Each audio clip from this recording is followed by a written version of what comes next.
Okey. Terima kasih. Adakah adakah Yang Berhormat Port Dickson setuju bahawa dengan krisis yang berlaku pada hari ini, sebenarnya conventional economic prescription dengan izin tidak lagi boleh dipakai, tetapi kita perlu satu anjakan paradigma yang benar-benar menyeluruh, dan apakah harapan Port Dickson terhadap apa yang diwar-warkan oleh pihak kerajaan dalam pembentangan New Deal yang mereka katakan?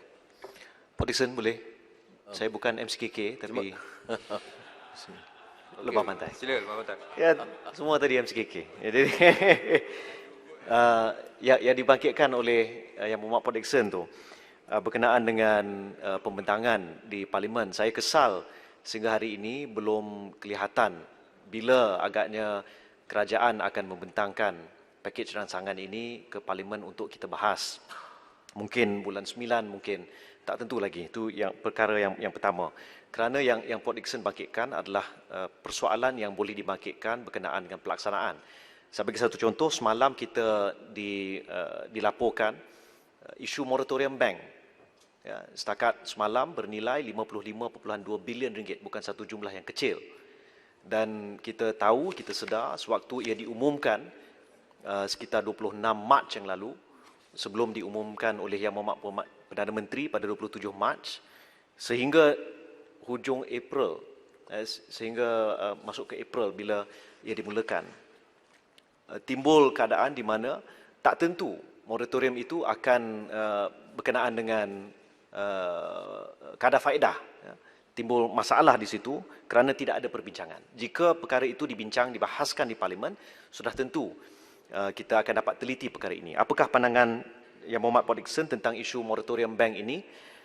Dan juga kalau kita lihat, sekiranya perkara ini dibawa ke Parlimen dan dibincang dengan ahli-ahli Parlimen, sebagai contoh isu wage subsidi dengan izin. Sewaktu ia mula diumumkan, nilainya adalah sekitar 6,5 bilion. Tetapi kami di belah Pakatan Harapan telah mengumumkan, telah memaklumkan bahawa jumlah itu tidak memadai. Malah mekanisme penyaluran dana itu juga kita lihat kalau dibandingkan dengan negara-negara lain, dibayar kepada syarikat dan syarikat yang membayar kepada pekerja. Jadi isu tentang pelaksanaan itu seharusnya boleh kita bahas dan kita cari jalan penyelesaian yang lebih baik. Apa pandangan Yang Berhormat Port Dickson? Terima kasih. Terima kasih. Pertama, titiwangsa tentang prescription biasa ekonomi.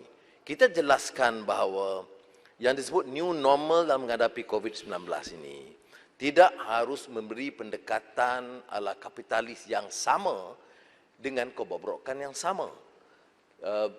Harus ada kekuatan kesediaan untuk menerima kenyataan baru atau new realities ini dengan betul disebut anjakan paradigma. Anjakan paradigma ini disebut oleh kerajaan dah 30 tahun.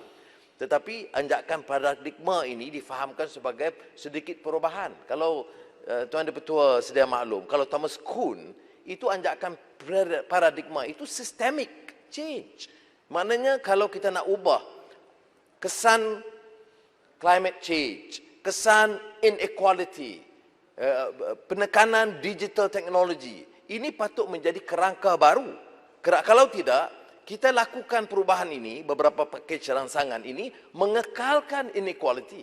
Kesenjangan akan bertambah, sama juga. Malah sekarang ini, kemiskinan bertambah, kesenjangan bertambah, maknanya new realities itu, pendekatan baru, tidak membantu menyelesaikan masalah asasi negara, termasuk penggunaan teknologi, menyelamatkan persekitaran dan climate, dan ketiganya soal yang disebut kemiskinan dan kesenjangan.